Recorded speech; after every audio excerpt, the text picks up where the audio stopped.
mum, dad and the 8 kids, it was really important to us. It was liberating for us. It set us on the road to achieve things. It's in our blood. We're still all members. My mum used to be, after having 8 kids all day, she would have a bath, read her library book in the bath, drop it in the bath as she fell asleep, and then my job on Saturday was to take it back and apologise. That's where I come from. The Green Party's vision is linked to our wider vision. We say a healthy society is based on voluntary cooperation between empowered individuals. We say the success of a society cannot be measured by narrow economic indicators, but should take account of factors affecting the quality of life, personal freedom, social equity, happiness, and human fulfillment. And our library policy comes out of that. The libraries are not just there for borrowing books, they're there to actually enhance and perhaps change the lives of people. They're there for the young children who are learning and just setting out in life. They're there for adults from perhaps households that can't afford books very easily. They're there for the elderly. They're there as a social space, a neutral space where people can mix and can congregate and get to know each other. They are a part of the social fabric, part of social cohesiveness. The problem at the moment is that along with health and education, that neoliberalism, supported to some degree or other by the other 3 parties, is monetising everything. And those values that I'm emphasised aren't counted in the accounting that goes on. We are not in favour of privatising libraries and outsourcing them. We're in favour of a professionally staffed, adequately resourced, local library accessible to all. That's our vision for the future, which is a bit like the vision for the past. But with all the changes that have taken place in terms of technology and so on, taking account of those things. Have I got a little bit longer? 2 minutes. 2 minutes, that's great. Sorry, I'm talking very fast. My personal experience in Brent, and there's people here from Brent Libraries campaigns, our Labour Council closed 6 out of our 12 libraries. We were told by the leader of the Labour Council that libraries were no longer needed because books were so cheap that you could get them from Amazon. You could go to Asda and Tesco's. They weren't needed, which is pretty astonishing.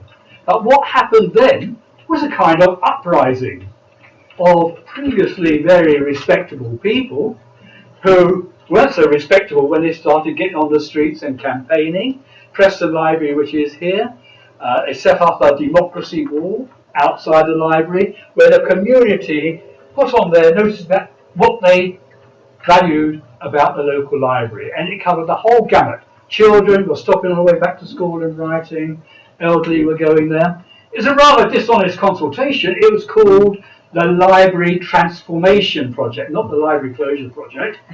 And I know from what Philip said, a couple of old ladies at Preston thought library transformation meant they were going to redecorate it. And that was the kind of issue that we're dealing with. So, Green Party, in fighting austerity and fighting for proper local government funding, want to see our libraries back as the units that they were in the old days, transformed not by closing them up, but transformed by the new technology that now comes into them. Thank you. Thank you very much.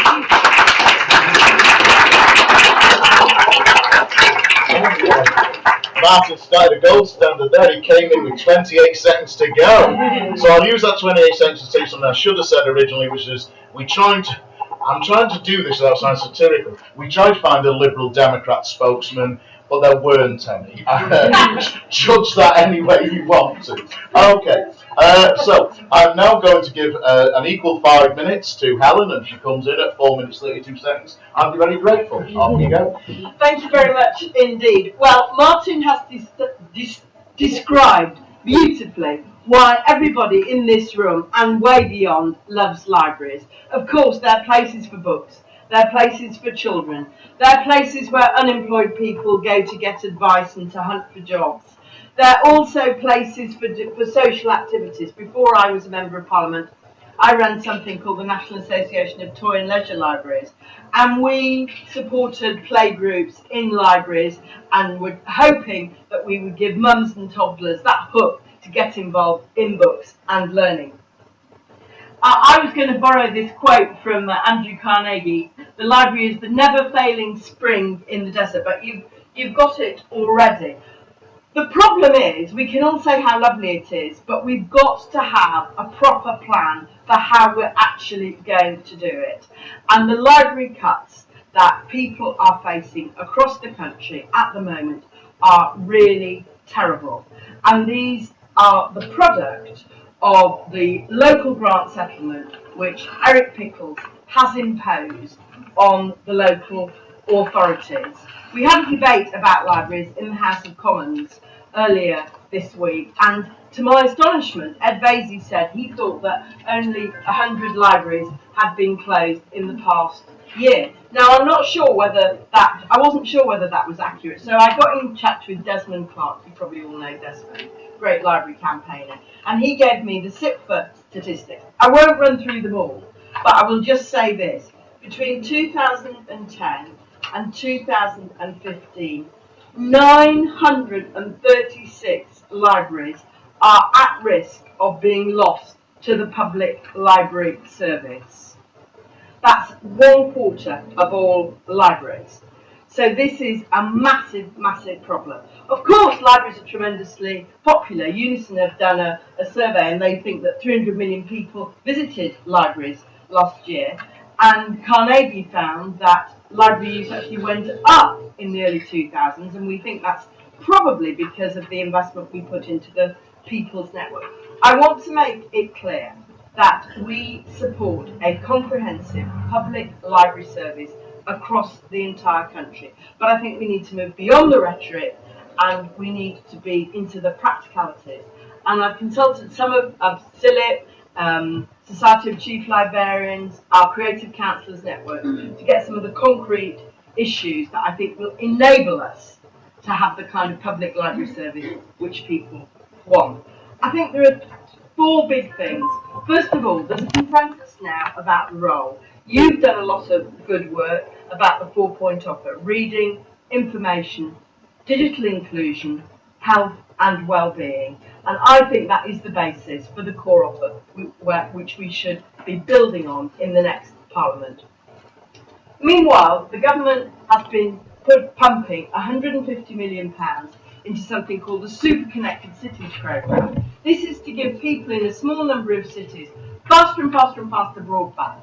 Now, I've been calling on the government to use the underspend on this programme, which in fact is quite unpopular. Only 20 million of the 150 million has been spent so far. To use some of this underspend for digital inclusion in the libraries, because, as Martin said, the libraries are a trusted place and it's a good place for people to go to learn. Second of all, I think we need to think about the governance. Now, I'm not happy with the notion of a local authority putting its whole responsibility for its library service out to the voluntary sector. I do not think that that is appropriate. I cannot see that doing that fulfills the legal responsibilities, and I want us to maintain the legal framework which puts the proper responsibility onto local government. I think this government made a mistake when it abolished the MLA, and it's in the process of abolishing the Library Advisory Committee at the moment. I think it's good to have some professional leadership. I think it's good for ministers to have some independent advice. I would take some of the £6 million which the Arts Council have now got for supporting libraries and use that to re-establish a body which can provide professional leadership, share good practice, and also be sort of innovative and boundary breaking. Sorry, what did you say? We're on time. Last sentence. Oh no! The most important thing I want to say is that I think every library authority must employ some professional librarians. Volunteers have an important part to play. You can have small libraries which are entirely volunteer based, but I believe that every public local authority should have some professional librarians to say, not just to say shh, not just to stamp for us, but to give advice on all those really important things that enable the library service to be as good as it can be. Right, came in at a deficit of 45 seconds. Okay, Justin, right, so you can split down the middle. Brilliant. Well, it's an absolute pleasure to be here. I'm absolutely an unashamed library geek, and I have a claim, a fame when it comes to libraries. I was sacked as a school librarian. Set me well up for being a Conservative MP much later on in life. And not only am I a friend of Ed Vase, but I'm actually his PPS, and I was the chair of the All-Party Parliamentary Group for Libraries. And whilst I was a councillor in Swindon, I was the lead member for libraries for 4 years. And I'm also proud to say I am a library user with a library card who pays a considerable amount of library fines for my disorganised wife. In fact, I think we probably paid for the new Central Library in Swindon on the back of her fines. Now, I recognise there's challenges. There's 5 core challenges. Public funding, that's a given. The fact that library usage since about 2005 has been falling about 30 million in the last 4 years. Books being issued down about 40 million. The challenge of e-books. I said some controversial things on e-books once. I've never had so many Twitter followers. Changing customer expectations in terms of the library environment, opening hours and stock. And for any surveys that are done, they will say good choice, convenient hours and a pleasant environment are important. And probably the biggest challenge of all is the lack of engagement of elected officials. Now, yes, there was a library debate in Parliament this week for which the Shadow Minister responded, but there was only one Member of Parliament who spoke in that debate that wasn't connected either to the Minister or the Shadow Minister. And that is a sorry state of affairs that we must address. Who did a speech? Now, Mike, because we haven't got long, my whistle-stop guide to how I would sort out the libraries, you can probably be disappointed all the way through, but good news. I believe that we should empower local library managers. Every different community has its own unique challenges and different things that they should prioritise. We should entrust local managers to run it. We need professional staff. They are core. The environment needs to be improved. Local authorities are rubbish at using Section 106 money from housing developments to refurbish libraries. In Swindon, we did that well, and unsurprisingly, usage went through the roof. We have to acknowledge the coffee culture. We put a coffee unit inside our new central library, incredibly popular. Wi-Fi is an absolute given for every single library. And we need to have more information on books, like when you go into Waterstones and the staff have written on the front of the books to say why you should read that, and actually help people who aren't always experts on what they want to choose. And we need to look at some of the shared facility options that come forward. We also need to concentrate on service. I am a fan of uniforms for staff because people who come into libraries, I know it's contentious, but people who come into libraries who want help don't necessarily know who to ask. And we should publish stats of usage and issues in every single library so the communities are empowered to know in which direction their library are going. And opening hours and location should now follow footfall. Long gone are the days of Monday 9 till 5. It is a crying shame that we spend only about 7.5% of library budgets on stock. We have to address the challenge and opportunities of e-books, and we need to let more local residents have a say in the types of stock that's on there, and also look at opportunities of sponsorship. Doing well for time. Volunteers, again another contentious issue. They should be there to provide additional hours, additional activities, and also helping supporting on marketing and recruiting. We've got fantastic membership lists in libraries. We could use those to then identify where there's gaps and get more people. Actually taking the library out to the community. Not everybody can make it to a physical static building. Volunteers can help in terms of delivery and engaging, and also providing additional locations. I'm incredibly enthusiastic about the future of libraries, but we all have to embrace the opportunities and challenges that come forward. 1 minute and 3 seconds inside time. So I can ask a quick supplementary to you then. Do you think that maybe the opening hours of libraries, due to repeated slashing since the 1970s, might be one reason why footfall and attendance has dropped? Well, I mean, if you reduce opening hours, then you are going to reduce the opportunity to lend books, that's a given. But also, society is changing. I was criticised in Swindon for opening a brand new library that had Sunday opening. It was next door to one of the biggest houses in the country. Unsurprisingly, it is now the busiest day for that library. We have to just recognise every community is different, but we should try and match where the footfall will be in that individual community. Okay, I'll have supplementaries for the others later. Now, have we got the first person who'd like to ask a question? Probably going to give about 3 minutes to each person to respond. Not going to give you quite the largesse from before. Yeah, Alan Wiley. Yeah, sure. Alan Wiley, I'm a member of Voices of the Library, part of the Speak Up for Libraries Organising Committee. I'm also part of Cambodian. With huge cuts being proposed to the library services in Barnet, Havering and Sheffield, to name but a few, does the panel think that Ed Vaizey should be invited to them?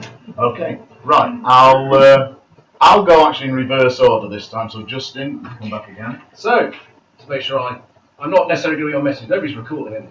I actually don't. I know. It's being live. I tell you, Twitter's brilliant. I discovered that Chloe James is not very well today. She's a credit she's here. And SG Library Furniture is fantastic, and I wanted to win the libraries. But this is a very important point, and this was the main thrust of the parliamentary debate that was so poorly attended last week. Should the minister intervene? Now, the natural instinct when your libraries are under closure is yes.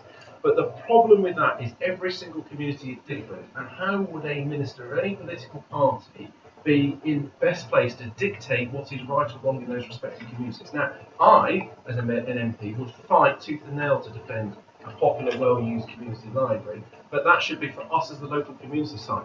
The challenge back to the three areas that you said, I don't know the local politics or any of the details there, is that you need to drag, kicking and screaming if necessary, your elected officials into those community libraries and show them just how important they are. As I said in my speech, there is a real challenge of lack of engagement with elected officials, i.e. most of them don't own a library card. It's funny, when I was in Swindon, I actually found the councillors who were protesting about things weren't even members of the local library. Don't worry, I won't embarrass anybody else. But it's important that you drag them there, make them engage, see what a good facility and how important it is, and you'll find that things can change. Yeah, can I just have one supplementary?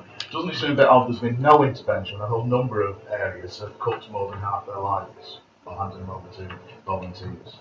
Well, I suspect in the forthcoming local elections in those respective communities, they'll have to answer. And I tell you what, I wouldn't fancy fighting an election having closed 50% of libraries.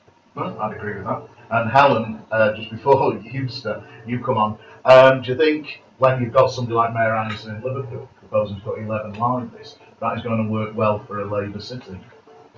I don't know how many libraries you've got. 18. Oh, that's a big Over 50%. I think Alan makes a good point. And that's why, when I was speaking, I said that we need to have some sense of how we define comprehensive and efficient. And of course, what you would do in Barnet is different from what you would do in County Durham, where I am a member of Parliament, because I'm a big rural area. But the idea that the library should offer books, should have digital inclusion, should have information services, should be involved in health and well-being. The idea that we have some sense of what appropriate access means, and if in a rural area you are forced to close some small branches, then you've got to have some mobile instead. But I think, as well as completely failing, obviously, to persuade colleagues in DCLG, what this government has done on the funding is completely inadequate. And I want to suggest some things about the money, because I think unless we address the money, we're going to carry on seeing the sort of level of cuts that you're concerned about in Liverpool and you're concerned about in Barnet. So what we have said is that we will restore the needs element in the local authority funding formula, because Liverpool and Durham and places like that have had massive cuts, but Surrey and Dorset and Berkshire in fact have had increases. So within the same envelope of money we could have a redistribution, and it would tackle some of the problems that people are quite rightly concerned about. I think we also need to look at sharing back office facilities and savings which can come from that. And I think there is still some way to go on that. And I think we need to look at getting the digital inclusion into the library service, because as well as being good in itself, because there are 11 million people in this country who are not digitally literate, it's also a way of supporting the public library service. I think it's extraordinary that Ed hasn't intervened anywhere. He didn't intervene in Lincolnshire either, and they won in the High Court, which I think is quite significant. And I think the reason he didn't intervene is because he is so incapable of saying what he thinks the library service should be. And of course, you need to be sensitive to different local needs, but you need to have some overall vision of what you think the library service should be delivering to people. I'm coming on time again. This is sound. This right. Okay, Martin. You're Okay, well, Barnet's just up the road from Brent, and it is now, I suppose, the flagship Tory borough, isn't it? After Hammersmith went Labour at the local elections. And it's being used as a testing bed for all sorts of outsourcing and privatisation and so on. So I wouldn't be at all surprised if Ed Vasey decided not to intervene, because in a way it's the one establishing the pattern for the future. The Secretary of State hasn't intervened, as we know, didn't intervene in Brent. I don't think there's any substitute now for a movement of people in defence of their libraries and not isolated. I think one of the problems in Brent at the beginning was we weren't making connections with what was happening in education and in health. And it's the same kind of process going on. And it all contributes, as I said earlier, to well-being of the local population. The underlying assumptions, and I know we might have an exception here, but it's always a problem when you have the exception on the panel and the policies going in the other direction. The underlying assumption seems to be that people have to pay for everything, and any provision that is made should actually make a return and make a profit for somebody. That is not our assumption. It's a service. It's not a profit-making company. So I would say just carry on the struggle and let's all unite across all the campaigns and really put it on the agenda for the general election to all parties and none, that we need to keep our libraries open. And all power to your campaign. Yeah, a question there. I think Mr. Thomas, in some respects, the speakers as well, have avoided the original question, which was the minister has failed to make any intervention in circumstances of library closures. And I think why I think we debate the question is because the ultimate responsibility for the library service is not with the local council. Ultimate responsibility is with the minister. And he is refusing to look at something for which he is responsible. Now, when people talk about intervention, it may be that there is no case for intervention. But I'm from Lincolnshire, and FAC has allowed Lincolnshire County Council to undertake a process that was illegal. It was found to be illegal in the High Court. It has cost ratepayers of Lincolnshire coming on towards £100,000 because not only did Lincolnshire fail to win the case and had to pay its own costs, it was ordered to pay the costs of those who brought the action as well. So it has cost the council a huge amount of money. It was an illegal action. The council was told it was illegal before it completed the process. Now, if that isn't the case for the minister to intervene in support of a service, he is responsible. I want to know what he is. And I feel that FAC has simply hidden behind the argument, oh, it's all up to local people. And in a way, I was sorry to hear both the other two speakers also say, it's up to you. You know, get communities, sorry, get your local council. It's the minister's responsibility. He needs to look at these processes and see if they are being conducted properly and if they can be justified under the Libraries Act. Right, thank you. And I think while Lincoln has been one of the most effective campaigns in the country, I'm going to give each spokesperson 2 minutes to come back. And it is in the law, the 1964 Act, that the Secretary of State has a duty to supervise and improving comprehensive and efficient service. So I'll do Justin, Alan, and then we'll come on to Matt. Well, I thought I did, because I said as a general principle I don't think that the minister should be running libraries, and it should be up for local government. I've seen the service. Superintendent's not voting, it's superintendent. But different work. Okay, let me finish. So, as a matter of principle, now the last Labour government, and I'm not making this political, but I believe they only intervened in one case. We haven't yet. There could be a number. I'm looking down the list of different library closures over the last couple of years, so there would be lots of cases. I'm sure in each of the individual communities, they would feel that the minister should intervene. I don't think they should unless it's exceptional circumstances, because we're meant to be devolving powers, not centralising them. It'd be ridiculous for a minister based in London to be dictating to local communities. You as your community will ultimately shape that through the ballot box, whether they get it right or wrong. And some communities will agree and some will disagree. If they fail by the 1964 Act, well, of course the minister should intervene. If, I'm not familiar with the details of Lincoln. I'm not familiar with the details of Liverpool. I'm not the minister. So there we go. But, I would be uncomfortable if we started centralising services, because we start doing that not just with libraries, but with everything. I trust communities.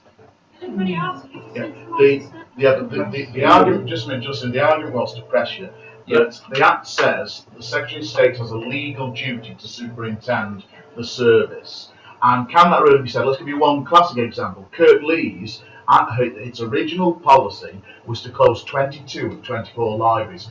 In any way, shape or form, could that be superintending a comprehensive and efficient service? Well, they've got to go through their consultation. They've got to justify it.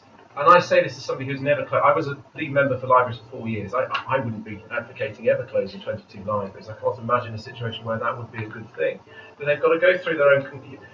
People can shake their heads, but it's up to their communities. I don't know. Are they building lots of new libraries? And the superintendent. So if they feel that is in breach, then that's when the minister steps in. But in the last 14 years, I'm only aware that's happened on one occasion. Twice. Yes. The other doubt you're aware of. Okay, Helen.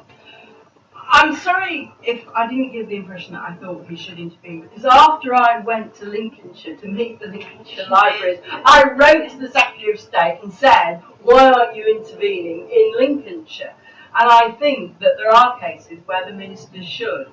What I was trying in my answer, and obviously failing hopelessly, to get across was that we need to have some sense of what is to be different as between an urban area and a rural area, and what should be the common themes. And I think the core offers worked out by the professionals are important, and I also think some sense of access is important, and access is partly social access, which is why the digital inclusion agenda matters, and it's partly geographical access. And I think you're about to have some discussion on what's going on in Wales, and I think there's some quite good learning coming out from Wales. But I equally think there's no point in giving local authorities a terrible financial settlement that means they're choosing between libraries and child protection. That's an intolerable situation. So I was also trying to say what a Labour government will do to ease the financial pressures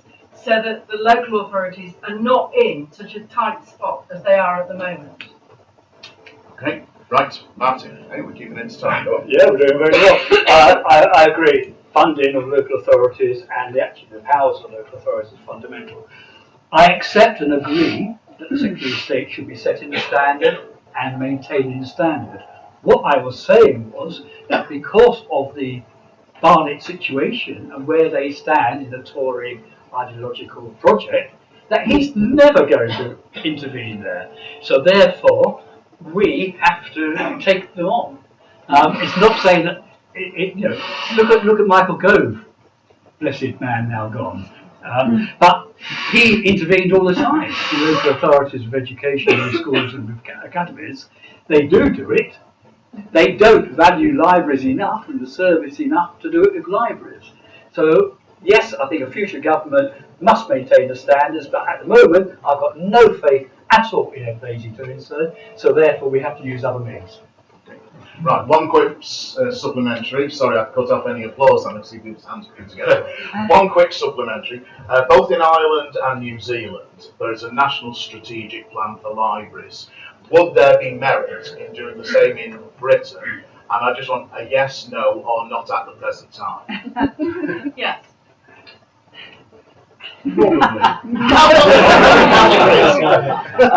Yes, although I'm not sure the different countries ought to have one of their own. Right. Okay. Right. Just, I mean, in principle, I would to say my bit. I think it's extremely interesting that with cuts deeper than the United Kingdom's, Ireland hasn't closed libraries on the same level, and that is probably because of strategic planning. The land of Joyce. The land of Yates. Also the land of Bean and Yates, but I won't go on because I'm from an Irish background. Right?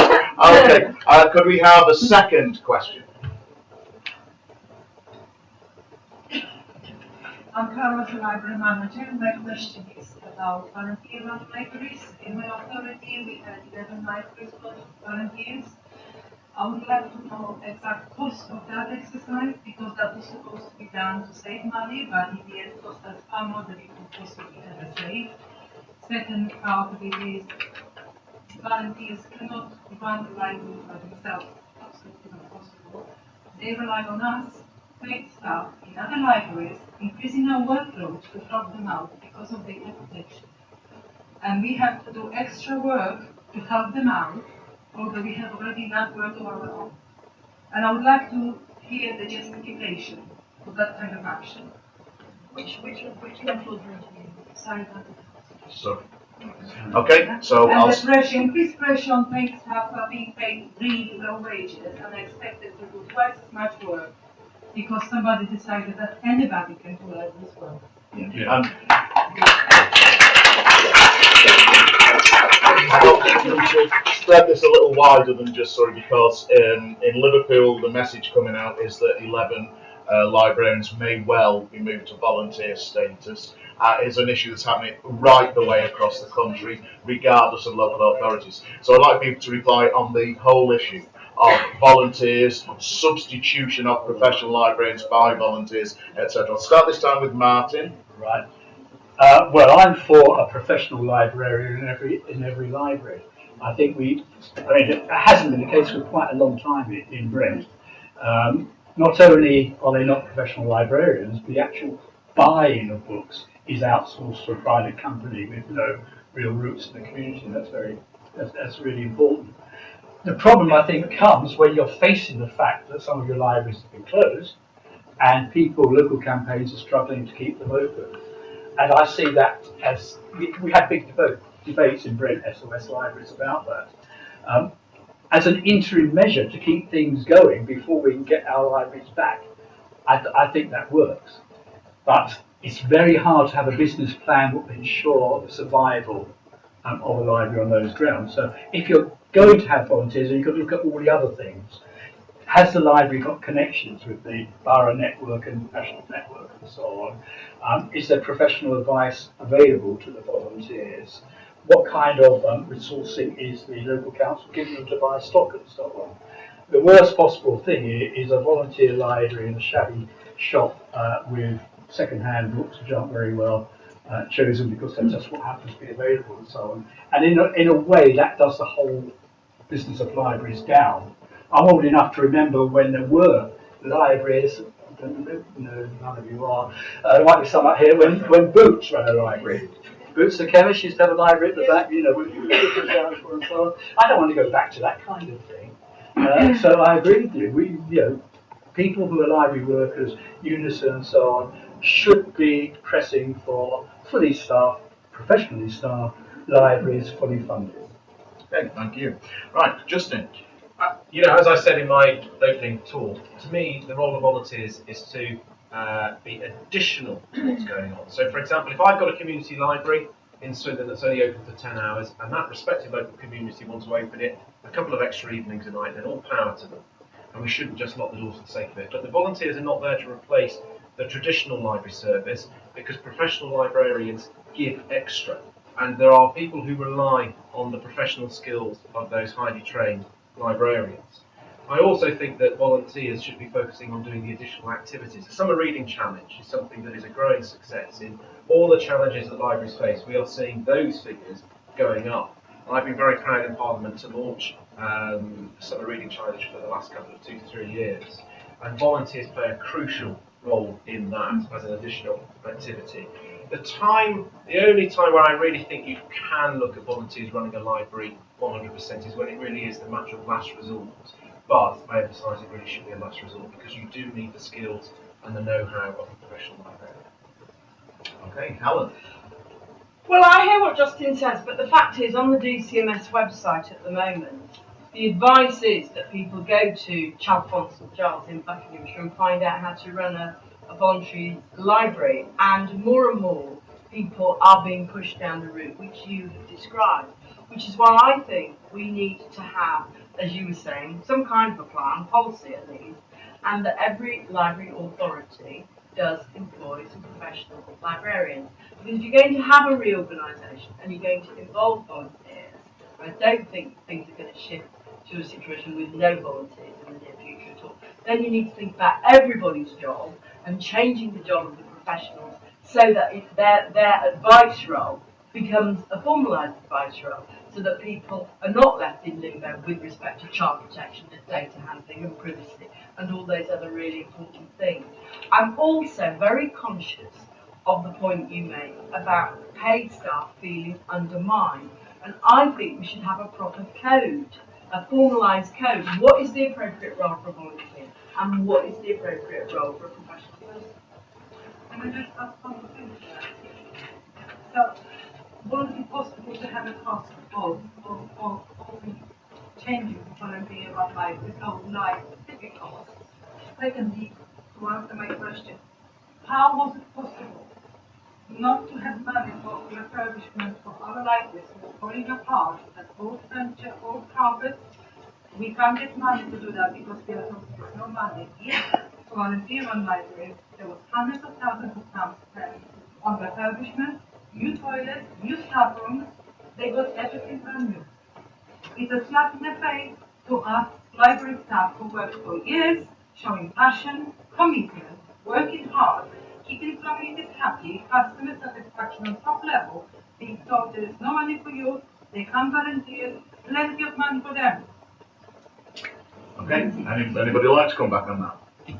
Well, I think that you're kind of tempting me to do a freedom of information request to Surrey County Council to find out what actually has been going on.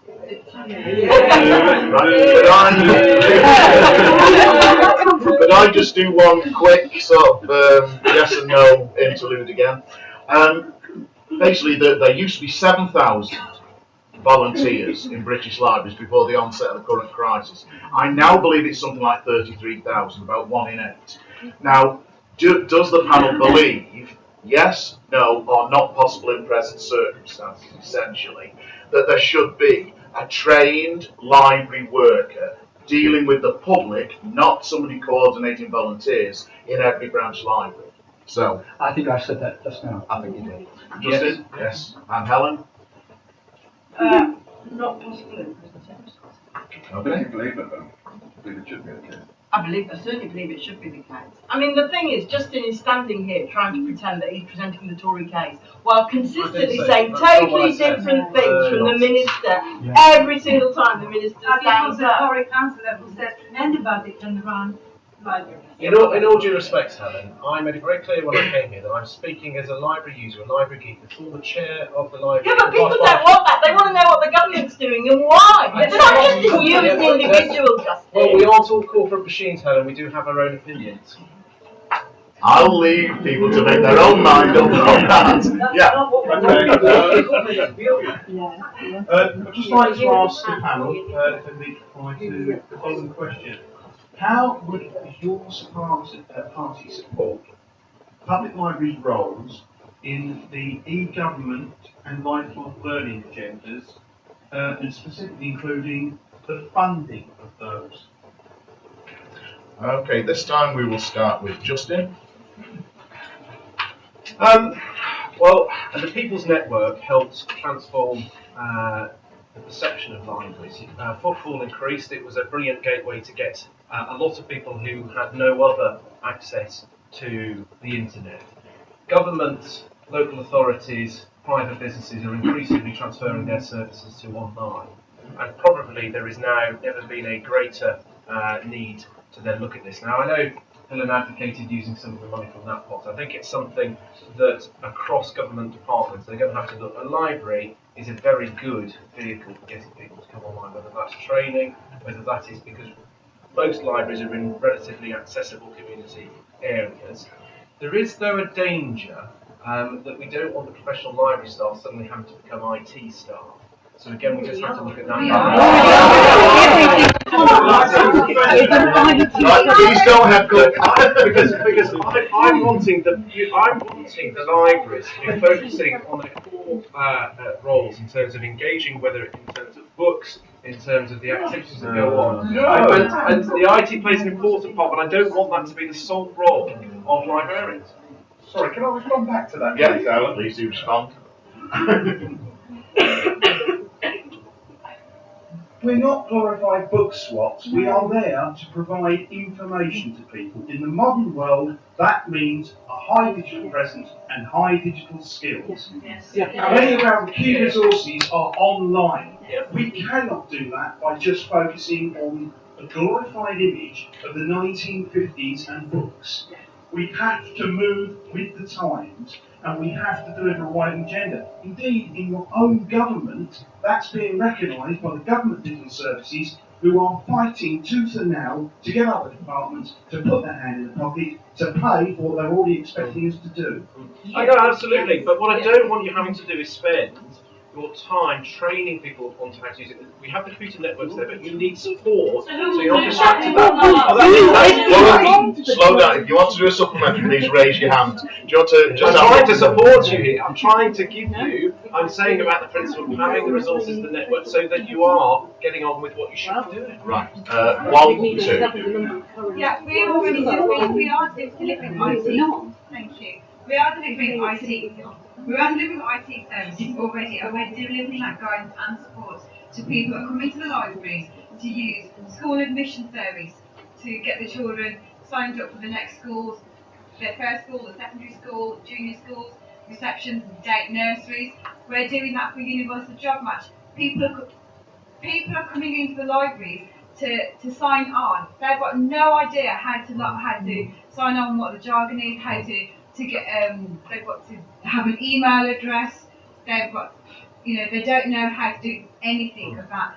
We're being taken away from our tasks that have been delegated down to us from managers and supervisors to do this IT. And this is we're not having that support. Yeah, and this is exactly the point I'm trying to make. So when I was the lead member for libraries in Swindon, so I was a cabinet member, there were other departments using the library because it was a convenient community facility to then deliver those services. And I felt that it was for those departments to contribute towards the cost of delivering that, so that you were supported and not taken away from what you were meant to be doing in the first place. So I'm trying to champion what you're doing and fill it, because if you aren't, then there is no wonder that usage and visits are falling. If you're not being allowed to get on with, what is your core role? But also because we don't have the staff to do that. That's right, We don't have exactly. minimum Yes. staffing. I'm supporting you and saying other departments who are expecting you to do their work should pay for it. Before it gets a little bit frayed, one here, I think there's one here and one at the back. Just and then I'm going to ask Ellen, and Helen, I'll get split it down in a minute, and Martin to come back and just say these 3 questions, and then come back on the whole thing. Can I just say Oh, that's a new question. Yeah. Just we are one here. expected to know everything about internet.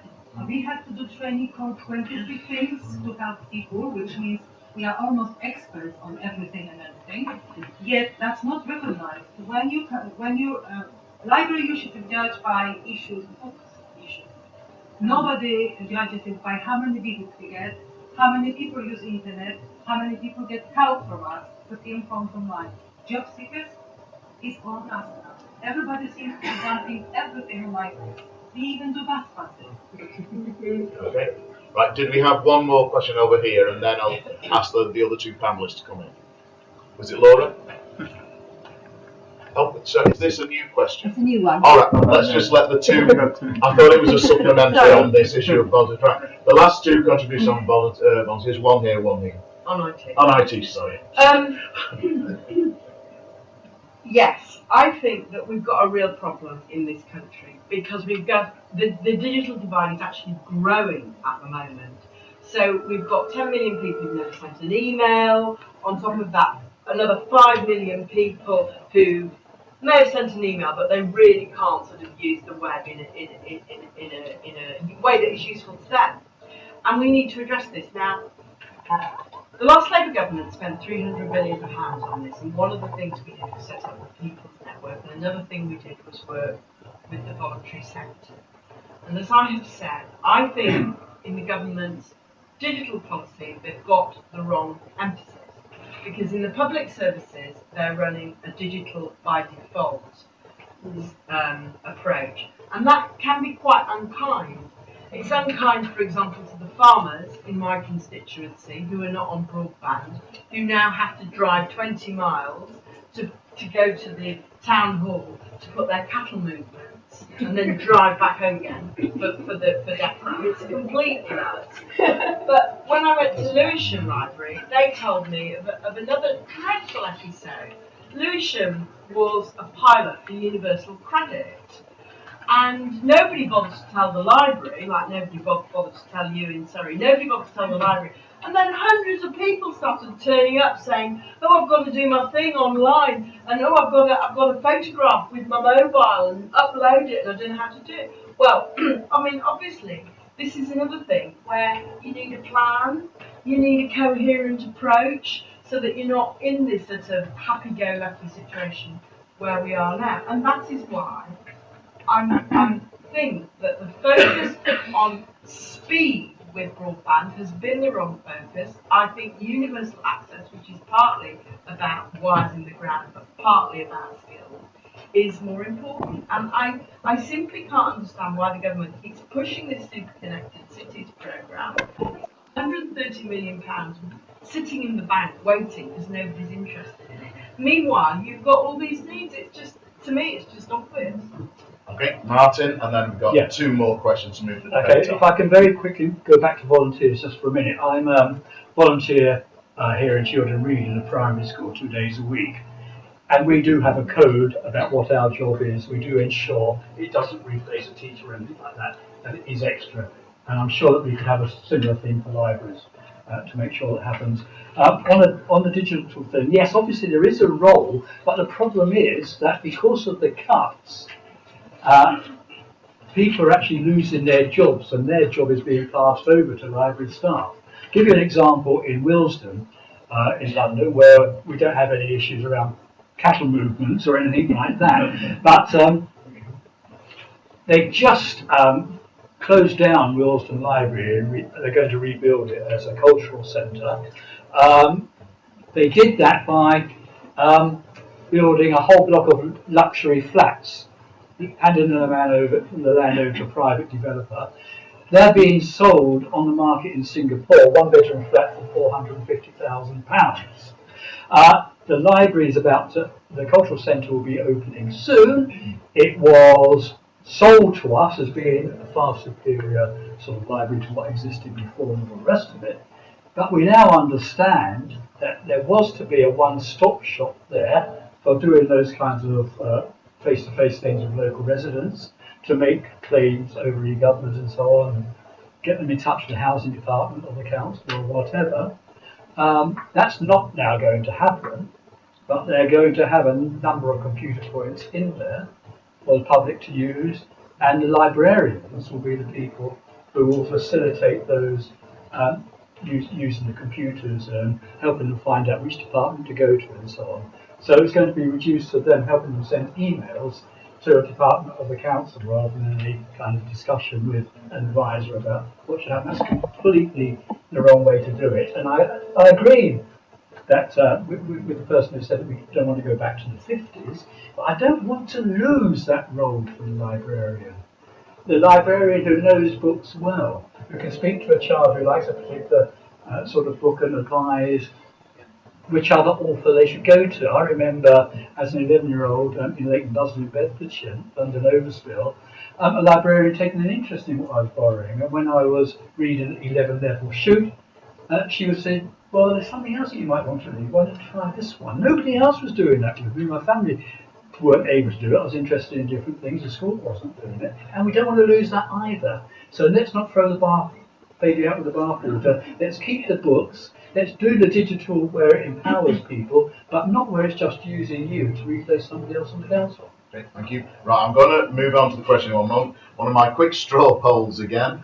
Terry Deary, who made it really popular with his fellow authors by saying that we could just give everybody an iPad and close all libraries. Is that idea eminently sane, barking, or what's an iPad? Helen? Barking, and anyway, what is an iPad? Barking. Absolutely, barking. Oh, good. The smell, the touch, and all the rest of it. I have actually managed to get unanimity from the group to the I don't believe it. Okay, Laura, new question, and then I'll take Gary, new question. Okay, to be a bit concrete and a bit national, what about getting an accepted definition of comprehensive and efficient? And what about having national standards for libraries like we used to have in England and like they still have in Wales and Scotland? This round I'll start with Helen and move this way. Well, I'm very sympathetic to what you say, which is one reason why I think it would be a good idea to re-establish a professional leadership body to develop this, because obviously this is not something which it would be appropriate for civil servants and the minister to cook up without proper and thorough consultation. But when I have had debates and discussions with stakeholders, it's been clear to me that we should do that. Now, I also think we need to get some balance into this, because there was a point under the last Labour government when we had 24 KPIs. And personally, I think that's too bureaucratic, and I think that was over the top. You just quote my Key performance indicators. We had 24. Well, I mean, I think that's too many. I don't think we need to carry on like that. But what this government has done is so there was one extreme, there was the other extreme, nothing at all, total laissez-faire approach, and that's obviously also not right. So I think we need to sort of hone in on what we mean by this, so that when the minister comes to make a judgment about what a local authority is doing, we've got some agreed objective criteria. Okay, thank you. I should have said earlier as well, I will delete brownie points for acronyms that are not explained. And I will actually expel people if they use the phrase rolling out.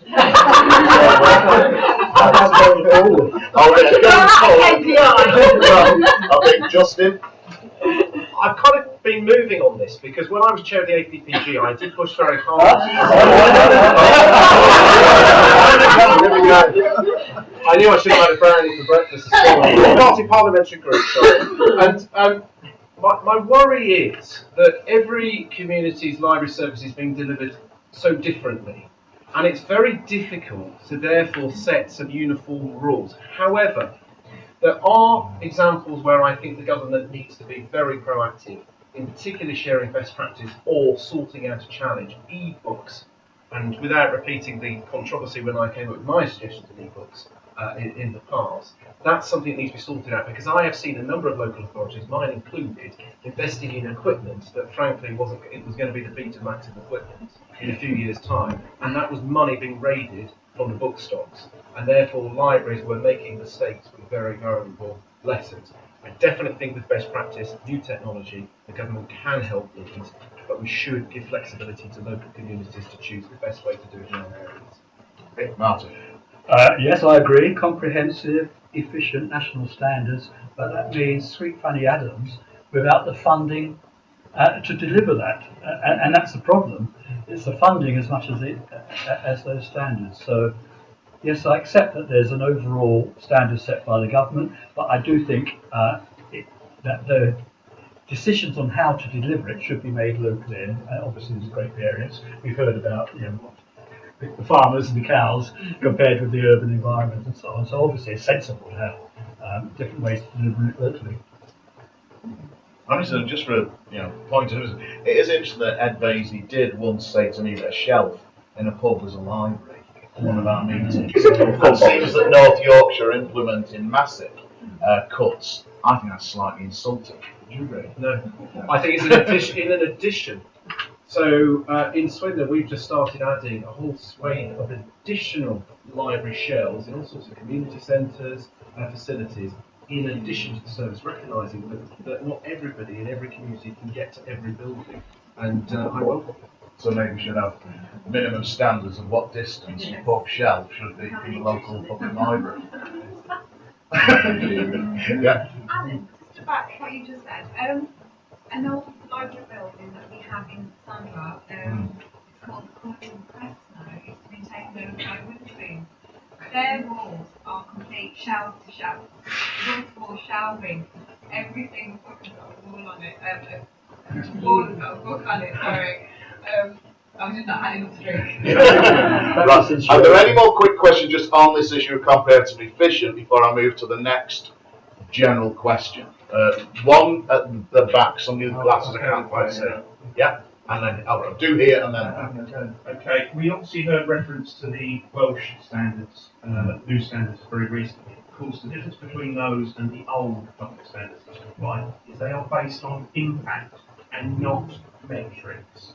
Those visits are a minor indication of what a library does. Libraries are about impact, enhancing, changing, improving people's lives. That's what they were set up for in the first place, the people's university.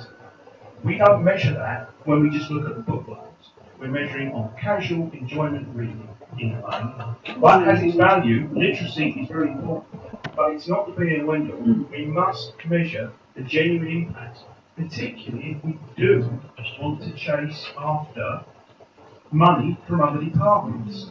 So I want to ask the panel, how would you see that best being done?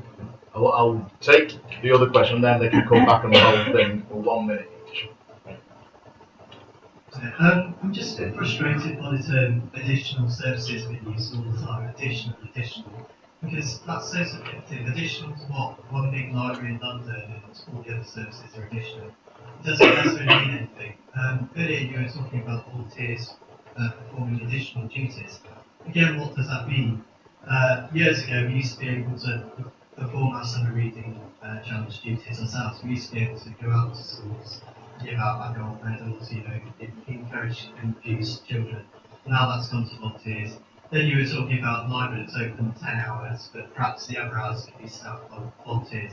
Seems to be the thin end of the wedge.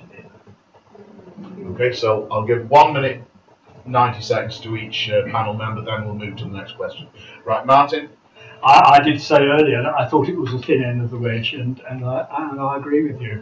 Where I've seen it working in the past with my dear old mum was the volunteers who brought books into a care home and stopped to talk to the old person, discuss the books and so on, which I thought was a very good thing, something that volunteers could do quite easily. So going back to my thing, yes, we have definitions of what volunteers do, but we actually have the professional standards for what properly employed people also do. Okay, right, Justin? I've got all the sympathy with what Darren had to say in terms of just viewing things on loans and visits. I remember when I would argue every year in Cabinet about the funding for libraries the following year, they would simply divide the cost of that library by the number of books, and accountants would come back to me and say it would be cheaper just to buy a new book for somebody, and they completely missed the point that actually it was often those that were difficult to engage with that the professional librarians were engaging with, and therefore getting them to benefit from the library usage. So I've got a lot of sympathy with that. I think those still need to be looked at, and they do show trends. But in each local community, they may set other additional priorities to what that library should be looking to do. They can be judged on those collectively. Of course, you're right. The important thing is what the impact on the community is, and I think quite a lot of work is being done on this. I mean, the School of Economics has done a big study on well-being in libraries. There's the cultural value piece of work that's going on at the moment. I would hope that we could get some sense of what works and then share it across, rather than everybody everywhere having to measure everything all the time. That is a bit irritating. Okay. Right, I think we've got Gary at the back. This question actually follows on from a couple of previous questions as well. There's been a feeling expressed earlier today that the 1964 Libraries Act isn't fit for purpose anymore. It's not. It's 50 years old this year. So shouldn't there be standards in legislation that can clearly define measurable service levels of the library service in the 21st century and make sure that funding levels are in place to achieve this? And how would this happen? Right, I think it is kind of an extension of the last question, so I'll just give the option for 90 seconds for each panel member to come back if there's anything they want to add. Helen? Well, I think you make a good point. I mean, the fact is, we need to think about resourcing and standards together. We can't go around setting incredibly high standards and not providing the money for it. It's just a complete nonsense.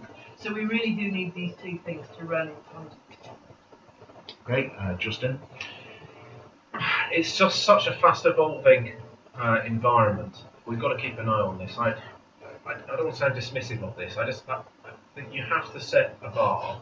Helen is right that you can't be unrealistic with that bar, considering the challenges that we all are very much aware of. But as libraries have changed, I think where we've got to focus our efforts nationally is making sure that we aren't wasting money on Betamax options as things change so quickly, and making sure that if other areas are going to add to the library service provision, they should be sharing those costs. Okay. Yeah, I'd be concerned if the measurement was what was easily measurable, because what's easily measurable is often not the most valuable. We find that in education at the moment. So it's got to be qualitative measures as well as quantitative. And we get that the other way round.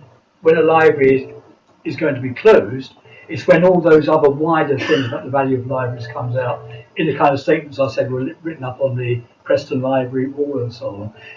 So we need to be careful, because otherwise we just feed that monetarisation agenda. If the measures don't look very good, it doesn't look like value for money on a very narrow spectrum, then we might end up with more closures if we're not careful. So be very careful about what we measure. Right. Can I just say that today I found it very surprising to find out that England didn't actually have standards, because Scotland, Scotland, Ireland, Wales, they all have their library standards. So I was just surprised to find out today that England don't have the same thing. And the whole reason everyone's asking these questions is because everyone else in the UK has library standards. So it seems an odd question to be asking. I think those of us in the Celtic diaspora, including Liverpool, kind of do find a lot of things surprising about England. Okay, John? Just a quickie on that. One of the key opponents to any kind of national standard is the Local Government Association. How would the panel describe their relationship with that body and their shared aspirations in this regard, getting the idea to come around? Right, Helen? Well, we set up something called the Creative Councillors Network, which is a network of Labour councillors who hold the culture portfolio, in order to have some direct discussion with them, which we do meet them from time to time, and they have informed what I said to you today, because we know that there are people who are dead keen on this agenda, just like there are people who are dead keen on the wider cultural agenda, and we want to kind of build a community of people together to move forward together. Justin? Having spent 10 years as a councillor, I don't always agree with the LGA, but I can understand that we are in a political climate of devolving powers, and it is not unreasonable for the LGA to want to have their own local authorities to have their own responsibility of their own services, and by and large their funding. And I have some sympathy with that. Now, some communities will be better than others, and I know many of you represent areas where you think the community is not doing it in the right way. But I think fundamentally it would be wrong to centralise, and I do trust local authorities who are locally accountable to get it right. But would they agree to standards? That's what I'm saying. Well, each Yeah, individual decision. well, I would welcome in my own local authority for locally elected people to come up with a Swindon standard, and that will suit us. But it'd be very different to a rural city. What would be a standard? Yeah, It's difficult. It's but difficult. the thing There is, seems if to be we a talk about other areas of other public services which the local authorities are responsible for, the adult social care, we have some national standards. We have the CQC.